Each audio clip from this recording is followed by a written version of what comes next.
was actually talking to this guy. So this kind of breaks down to my whole why, what I thought I was here to do as far as purpose, as far as doing programming or an ideal job that I wanted to do. The job that I always looked at, I was like, oh man, I want to do computer engineering. I'm gonna be a programmer.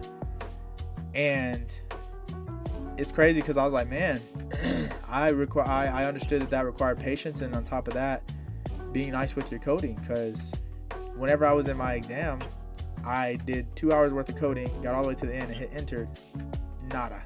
And I was like, I'm not about to source all the way back through all this coding. So it's like it's different for everybody. But then what confirmed that was I was doing my second, job, speaking out to anyone in the world, doing a telemarketing, and I was doing a survey with this guy, and I asked him, I said, hey, if you don't mind, what was your career path?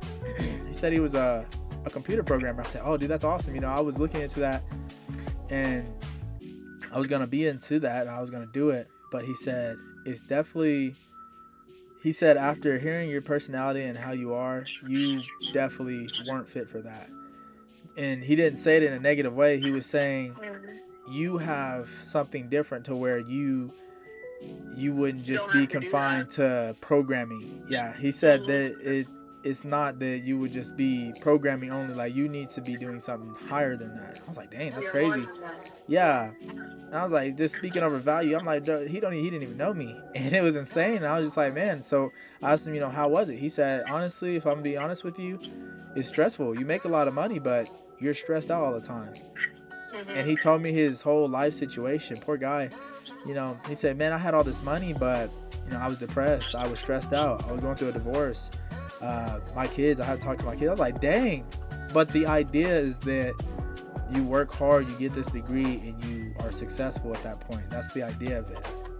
To But society, to yeah. society, but there's so much more in that. And I don't know what his spiritual beliefs were. Honestly, I didn't want to, dive that deep. Obviously, because I was on a job, but on my own platform, I can do that Right. because whenever you're the own boss, your own boss, you have your own ministry. You can go ahead and dive into those uncomfortable talks. Say, hey, well, what's your religion looking like? Did you Hey, have faith?